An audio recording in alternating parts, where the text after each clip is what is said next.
सलाम। आज हम बात करते हैं फादर ऑफ रेवोल्यूशन ची गुवेरा। अमेरिका को नाखून चने चुभवाने वाला गोरिल्ला जंग, आने तक जारी रहने वाली जदोजहद की कोई हद नहीं। दुनिया के किसी भी गोशे में जो कुछ भी हो रहा है, हम उससे लाताल्लुक नहीं रह सकते। साम्राज्य के खिलाफ किसी एक मुल्क की फतह हमारी फतह और किसी एक मुल्क की शिकस्त हमारी शिकस्त है। ये बात ची गुवेरा ने मौत से 2 बरस के बाद अलजायर में एफ्रोएशन साइलेंट एर्टी सेमिनार में अपना आखिरी बैन अवी खिताब करते हुए कही थी। ची गुवेरा अर्जेंटीना में पैदा हुए और क्यूबा के इनकलाबी रहनुमा थे। वो बाएं बाजू के हामी के हीरो बन गए। अल्बर्टो की जानिब से ली गई उनकी एक तस्वीर 20वीं सदी की एक मारूफ इलामत बनी। रूस्टो गोविरा डीला सरना, जो ची गुवेरा के नाम से मकबूल हुए, 14 जून सन 1928 को अर्जेंटीना के इलाके में एक गरीब घराने पैदा हुए। उन्होंने ब्यूनस एयर्स यूनिवर्सिटी में तब की तालीम हासिल की। इस अरसे में उन्होंने जनूबी और अफ्रीकी अमेरिका में बहुत ज़्यादा सफ़र करने का मौका ढूंढा। अगर हम देखते हैं ची गुवेरा ने अपनी मुख्तसर सी ज़िंदगी में क्या नहीं किया। रग्बी और शतरंज का खेल खेला, दमे का मर्ज था, डॉक्टर, फोटोग्राफर, एक bike, motor bike, readers book पहुंचाने वाला, शहर, गोरिल्ला कमांडर, बापशुअर, डेयरी, नवेस, अदब और इनकलाबी लीडर था। वो दुनिया के बेस में चलती फिरती तकलीफ था, ऐसा अब्दुल्ला जो किसी भी शादी को दीवाना होने के लिए बेगाना नहीं समझता था। उसके लिए पूरा लातिनी अमेरिका और फिर पूरी दुनिया एक ही मुल्क था। सन 1954 में वो मैक्सिको गए और आने वाली बरस में वो क्यूबा के इनकलाबी रहनुमा पैदल कास्त्रो से मिले। ची गुवेरा ने 26 जुलाई की तहरीक में कास्त्रो के साथ शमूलियत इख्तियार की और क्यूबा के डिक्टेटर के खिलाफ गोरिल्ला जंग में अहम किरदार अदा किया।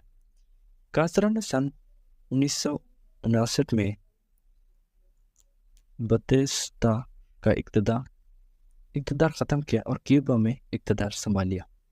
सन 1959 में 19 से लेकर 1961 के दौरान ची गुवेरा क्यूबा के नेशनल बैंक के सदर थे और फिर वजीर ब्राइस सनत रहे। इस अहदे पर उन्होंने क्यूबा के सफारतकार की हैसियत से दुनिया भर में सफ़र किया और सफ़र करने के लिए मनसूबाबंदी भी की।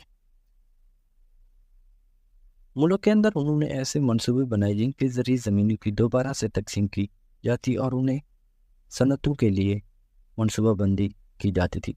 अमेरिका सख्त नाकद की हैसियत से उन्होंने कास्त्रो की हुकूमत को सोवियत यूनियन से इत्तेहाद में मुआवनत फ्राहम की। अमेरिका की जानिब से तिजारती पाबंदियों और नाकाम सलाहियतों के बाद क्यूबा की माशियत बदहाल होती गई। इस मुश्किल वक्त के दौरान ची गुवेरा ने क्यूबा के दीगर रहनुमाओं के साथ लड़ना शुरू कर दिया। बाद उन्होंने ख्वाहिश का इजहार किया कि वो दुनिया की तरक्की पजीर माली के दीगर हिस्सों में इनकलाब फैलाना चाहते और फिर सन 1965 में कास्त्रो ने ऐलान किया कि ची गुवेरा ने क्यूबा छोड़ दिया है। किताब ची गुवेरा की डायरी में उनकी जानिब से कास्त्रो को लिखे गए 2 खतूत भी मिलते हैं, जिनमें से एक में वो लिखते हैं कि मुझे लगता है कि मैंने अपने फ़र्ज़ का वो हिस्सा अदा कर दिया है जिसने मुझे क्यूबा की सरजमीं और इनकलाब से मुंसलिक रखा। सो मैं तुमसे, साथियों से और तुम्हारी अवाम से जो मेरे हो चुके हैं रुखसत होता हूँ। कोई कानून बंधन मुझे अब क्यूबा के साथ नहीं बांध सकता। जो बंधन है वो एक नौइयत के हैं, ऐसे बंधन जिन्हें अपनी मर्जी से तोड़ा नहीं जा सकता। जाते जाते उन्होंने अपने बच्चों के नाम एक ख़त लिखा कि तुम्हारा बाप एक ऐसा आदमी है जिसने जो सोचा उस पर अमल किया। यकीन रखो कि वो अपनी नज़रियात से मुकम्मल तौर पर वफादार रहा। याद रखो कि अगर कोई चीज़ अहम है तो इनकलाब उसके मुकाबले में हमारी ज़ात, हमारा वजूद कोई अहमियत नहीं रखता। ची गुवेरा ने कई माह ब्राज़ा अफ्रीका, ख़ास तौर पर कांगो में गुजारे। उन्होंने गोरिल्ला जंग के लिए बागी فوج کی ترتیب دینے کی کوشش کی، لیکن اس کی کوشش رہ نہ گئی اور سن 1966 میں وہ خفیہ طور پر کیوبا لوٹ گئے۔ کیوبا سے انہوں نے بولیو جانے کی ٹھانی تاکہ وہ بھارتیوں اور دونوں کی حکومت کے خلاف باغی جدوجہد کی قیادت کر سکیں۔ امریکی مدد سے بولیوین فوج نے انہیں ان کے ساتھیوں باندے جنگجوؤں کو گرفتار کیا۔ 9 اکتوبر سن 1967 کو بولیویا کے گاؤں لائگورا میں چے گویرا کو خفیہ طور پر سپرد خاک کیا گیا۔ سن 1997 میں اس کی باقیات کا پتہ چلا، جنہیں نکال کر کیوبا لوٹا دیا گیا۔ اس کے علاوہ چے گویرا کی کتاب ڈائری میں ایک مضمون پیدل کاسترو کا بھی ہے، جس میں وہ لکھتے ہیں، یہ ثابت ہو چکا ہے کہ چے لڑتے ہوئے مارا گیا ہے۔ اس کی MT رائفل کی نالی ایک گولی سے بالکل بیکارہ ہو گئی ہے۔ اس کے پستول میں گولیاں نہیں تھی۔ اس بے بسی سے اسے زندہ گرفتار کر لیا گیا۔ اس کے ٹانگوں میں اتنے زخم تھے کہ وہ چل بھی نہیں سکتا تھا۔ اسی حالت میں اسے ہنگوراس لے جایا گیا۔ فوجی افسروں نے اسے قتل کرنے کا فیصلہ ٹھان لیا تھا۔